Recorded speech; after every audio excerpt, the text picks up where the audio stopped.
Abatuuze ku kyalo Kitwala mu ggombolola y'Ekirandongo mu disitulikiti y'e Masindi balumbye abayindi abagula ettaka mu kitundu kino nga baagala okubatta.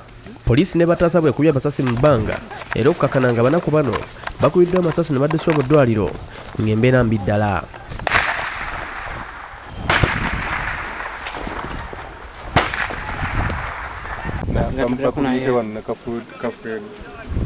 Tubate tulwana itaka lyenzi yafe naye abasirikale b'omuyindi oba b'omuyindi oba ba gavumenti simanyi naye kirabika muyindi yabasosola bagambye tekufuluma aguli kumukufuluma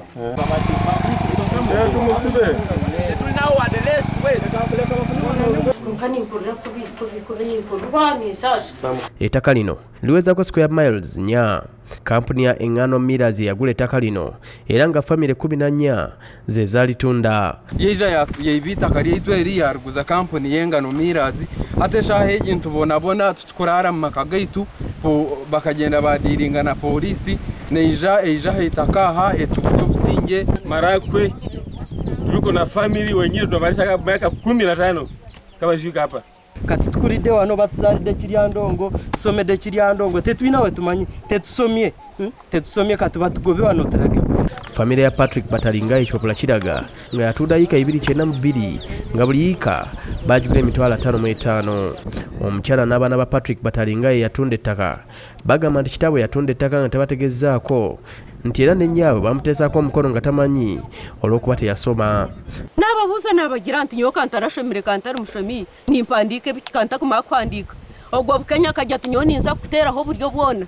Maama w'abaana bano Grace Kyamakuku yaggula omusango mu kkooti ng'alaga obutali bumativu okumugoba ku ttaka omwami lye yatunda nga tamutegezaako n'atuuka n'okuteekako omukono nga tamanyi n'agaana okuva ku ttaka lino.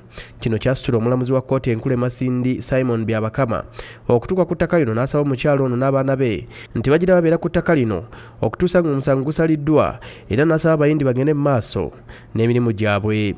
Abaana bano nga bakulembeddwamu Tugume Wilson bagamba nti ettaka lyonna lyabwe nti era tebagenda kukkiriza abayindi kukakalabizaawo mirimu gyabwe ku ttaka lyabwe. Bano balaajanidde Minisita omubeezi w'eby'ettaka Aida Nantaba abataase ku nsonga zino. Kati tusaba gavumenti etuyambe. Abaana bano bakedde kuwagala majambiya obusaale emiggo n'amafumu nga bagala okulumba abayindi abayimira mu ttaka lino n'okulumba poliisi nga bagamba nti poliisi eri ku ludda lwabwe. DPC w'Ekirandongo Patrick Byaruhanga avumiridde ekikolwa ekyokulumba poliisi n'ebisi n'ategeeza nti bo baliwo okukuuma abantu na bintu byabwe. Teri muntu nti aliawo nti asobola kungula nti aguze poliisi oba kikola mulimu gwange nga bwe gusaanye okukolebwa. Sendegeya Muhammad yakusakidde eggulire lino ku lwa Bukedde TV1.